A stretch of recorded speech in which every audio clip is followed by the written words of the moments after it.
$285,000. That's how much it costs to raise a child to the age of 18. But I'll let you in on a nasty little secret. Even though as parents we love our kids and try to provide everything they need, a ton of us are unknowingly putting our children in financial peril every single day. And I'll give you another juicy tidbit. With just a few simple steps, you could set your kids up to live lives of financial security and peace for the rest of their lives. And it doesn't require a six-figure salary, winning the lottery, or even hitting the Bitcoin jackpot. In this video, I'm going to share with you the financial advice every single family with young kids needs to have. And if you watch the video right to the end, you'll learn the piece of advice that should be absolutely mandatory before you can leave the hospital with your little bundle of joy. Hey everyone, what's up? My name is Matt Matheson. I am a personal finance writer and school principal. I'm also the founder of Family Money School, and this channel is all about helping kids and the parents who love them become money rock stars. Okay, so you've got kids. You feed them, you buy them clothes, you read them bedtime stories, and you tuck them in at night. You provide for all of their needs and lots of their wants. But are you doing the things your kids need to have financial stability long after you're gone? Well, first up, you need to have a will. Okay, I get it. Having the conversation about what would happen to your kids, your money, and your assets if you were to die is kind of morbid. But if you think it's awkward talking about it when you're alive, just imagine how uncomfortable it'll be for those left behind when you die without a will. Once you have kids, you don't have the option to avoid difficult situations anymore. There are no excuses. You need to start adulting. Now, your will should include a number of different documents, including a power of attorney, a medical power of attorney, and a personal directive. But for young parents, the biggest thing you need to have sorted out are your plans for guardianship and your children's trustee. It's important to name a guardian to look after your minor kiddos in the event that you and your spouse can't care for them. If you don't, the court will appoint someone and you won't have any say. So yeah, not good at all. Now, picking a guardian is a big deal. Be sure to choose someone who's not only prepared to take on the huge responsibilities of raising your children until they turn 18, but someone who is also close to you and your children. And depending on the age of your kiddos, make sure to discuss the decision with both your children and obviously the potential guardian. Finally, you'll need to appoint a trustee to oversee the financial matters for your kiddos. This person will determine how the money you leave behind for your children is handled and will ensure that they're financially provided for. Now, many lawyers advise that parents give physical and financial custody of the children to different people. It's often a good idea to choose one person from each side of the family so that both families are still very much involved in your children's lives. That's what we've done with our will. Now, one final note. It's important to update your will on a regular basis. Maybe that brother and sister-in-law you had listed as guardians have gotten divorced, or your trustee, like a parent or sibling, has passed away. A good rule of thumb is to update it every 5 years, or anytime you have a major change in your physical or personal circumstances. Now, there are tons of different types of insurance, from critical illness to long-term care insurance. The possible types and combinations can be dizzying. But for parents with young kids, the most important types of insurance to have in place are health insurance, life insurance, and disability insurance. Now, health insurance is critical. Getting ill or having an accident can be the reason why people's financial world is turned upside down in a heartbeat. In fact, medical expenses are the #1 cause of bankruptcies in the US.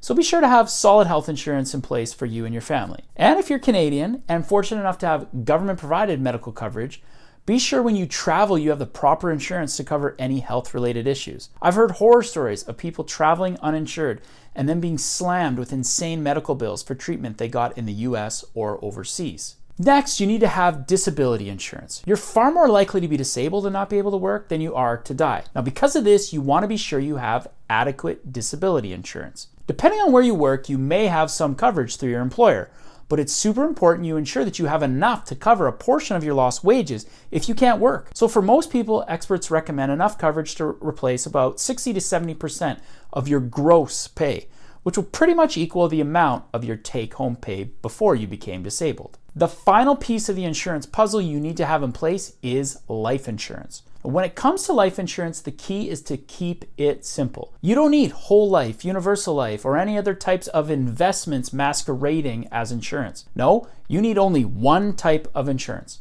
term life insurance. The whole point of term life insurance is to replace the income that would be lost if you or your spouse passed away. That is the only purpose of life insurance. It's not a way to make more money in the future. That's an investment. And if you want that, which you definitely do, well, spoiler alert, we're going to talk about that in just a second. When it comes to the details of your life insurance, choose a term length long enough to make sure your children are covered into their 20s or so. So if you've got kids that are 9, 6, and 1, like me, go for a 20-year term. And as far as how much to get, your insurance should cover 10 times your income, plus have enough to cover large debts like a mortgage, as well as any education funding goals your family has. One final note, if you have a spouse who stays at home, be sure you get coverage for them as well, because it's a huge mistake to overlook the financial support that a stay-at-home parent provides. Just think if you had to replace everything your stay-at-home spouse is doing. Yeah, it would cost you a fortune, because if they weren't around to take care of the children, make meals, run errands,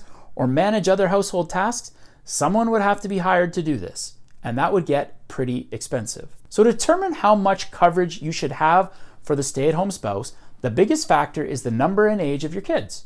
With an average of around $11,000 a year for childcare, more kids will mean more expenses, and younger kids will need to be cared for a longer time. Aim for 10 to 20 years of term life insurance, somewhere between $250,000 and $1 million of coverage, depending on your specific situation. At the end of the day, term life insurance is cheap. For example, a healthy 30 to 35-year-old woman could get a 20-year term life policy with a $500,000 death benefit for about $20 to $30 a month.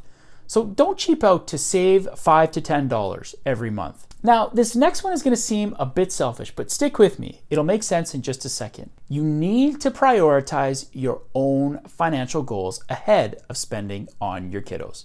If you do any sort of traveling by air, you've heard that canned emergency safety talk at the beginning of your flight 1,000 times, but you probably never realized the profound financial advice hidden between the instructions for putting on your seatbelt and grabbing your life vest. In every talk, the flight attendant directs passengers with small children to put on their own oxygen mask before placing one on their child.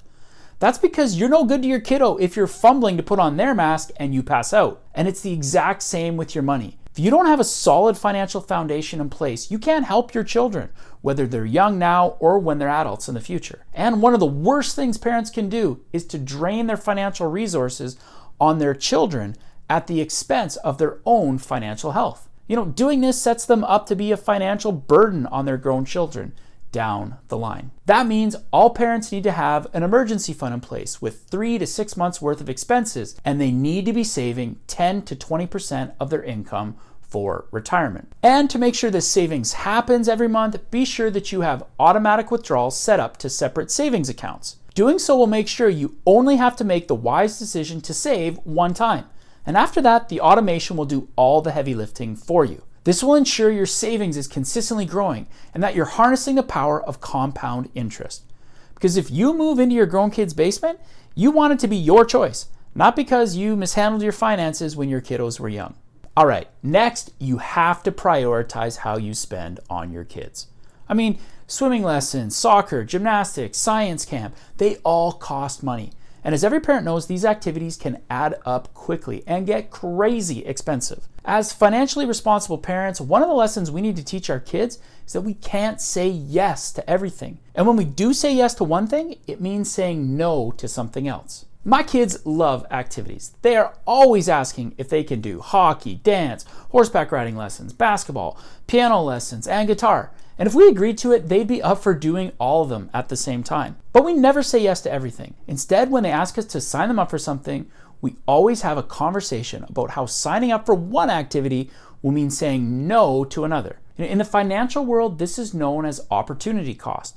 And when it comes to spending money on your kids, you absolutely need to take opportunity cost into account. Because if you don't, you could very quickly find yourself like the 62% of parents who go into debt to pay for their kids' activities. In order to prioritize your spending, you need to plan where every dollar will go and track your spending. This means building a budget and using an app like Mint, EveryDollar, or You Need a Budget to track your spending. And you can check out my video on how to build a budget right here.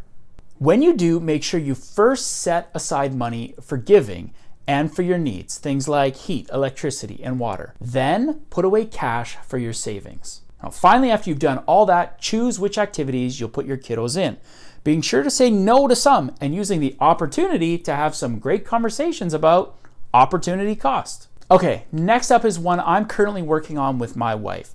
It's teaching your kiddos about money. And when it comes to teaching your kiddos about money, you need to boil all the big concepts down into a few big ideas, which I call the 5 pillars of money. Now, not only can these pillars be taught to kids as young as 3 or 4, for real, these big ideas encompass many of the more specific details that can be taught to kids as they become teenagers and young adults. So what are the 5 pillars? First, kids need to learn how to work. For young kids, this means where does money come from? And as they get older, you'll talk to them about salary, wages, raises, and things of that nature. Next, all kids need to understand how to be savvy spenders. For young kids, this will include figuring out the difference between needs and wants. Now, as they get older, you'll talk about credit cards, debit cards, and probably continue to talk about the difference between needs and wants. The third pillar is teaching them how to save. So for young kids, this includes putting away a portion of what they earn. As they get older, you'll talk about banking, investing, 401ks, Roths, stocks, bonds, TFSAs, things of that nature. Next up is the one that is often overlooked by personal finance experts, but it's actually the key to winning with money. What is it? How to give. Your children need to learn how to be generous. That means giving away a portion of their earnings when they're young. And as they get older, talking with them about charitable donations, tax deductions, and taxes. And finally, kids need to know that even though money is important, it isn't everything. Yes, it touches many of the parts of our lives. But if kids think that money is everything, they are in for a world of pain and disappointment as they get older. Now, as I said, one of the best things about teaching big ideas is that they can be taught to kiddos at any age. Kids at age 3 can begin to make the connection between working and earning. Mommy goes to work and she gets money and we use the money so that we can buy food. And older kids can learn how building a resume and preparing for a job interview can mean a better job with higher wages. Starting with the big ideas lays the foundation to put into practice the specific details as teenagers and adults. For example, if your daughter knows how to spend wisely, she shouldn't spend money she doesn't have. And as she grows older and learns about debt, credit cards won't be a problem. Student loans, you're all good. Car payments, no way. Now, as she gets older, it will be important that she learns the specific details around things like investing, retirement accounts, credit cards, interest rates, mortgages, principal, etc. There are tons of other ideas and specifics that kids need to know, especially as they get older. And for many parents, one of the questions I often get is, how do I know what specifics to teach my kiddo about money? And how do I teach them what they need to know to experience financial peace as an adult? Now, if that's you, use the link in the description below to check out the fun and engaging money courses for kids and teens inside of Family Money School to help your child become a money rock star for life. Okay, last but certainly not least is to save for education goals. Now, you need to determine what this looks like for your family. Some parents don't want their kids to pay a single penny on their education, and others want them to have lots of skin in the game. For me, my parents covered the cost of my books and let me live at home for free during college. I worked manual labor jobs in the summer that paid really well and graduated with around $15,000 in student loans. Now, for my wife, her grandpa paid 1/3 of her education. Her parents paid for 1/3, and she worked to pay for the remaining 1/3. Now, by doing this and living frugally, she had no car, lots of roommates, she was using found spare change to buy coffees, she graduated with no debt and $20,000 in the bank. In short, only you can decide how much you want to save for your children's education. To determine how much your kiddo's college education could cost, use the Vanguard College Cost Projector, or for my Canuck peeps, the Knowledge First University Cost Calculator. And I've linked both below down in the description. Now, whatever amount you decide to save, be sure you save using an investment plan that offers tax and financial aid advantages. So that means using a 529 or RESP in Canada. Both savings vehicles offer tax-free investment growth and withdrawals for approved expenses like tuition, books, room and board. And they're completely tax-free. That includes federal income or capital gains tax. So yeah, they're pretty stinking awesome. Once you make these financial moves, you can rest easy that your kiddos will be well taken care of and that they'll be ready to face all the financial challenges life will throw at them. But what happens when you're not with them to help them navigate these money obstacles? In the next video, I'll share my top money advice for high school graduates to set them up to rock their money after they leave the nest. I'll see you there.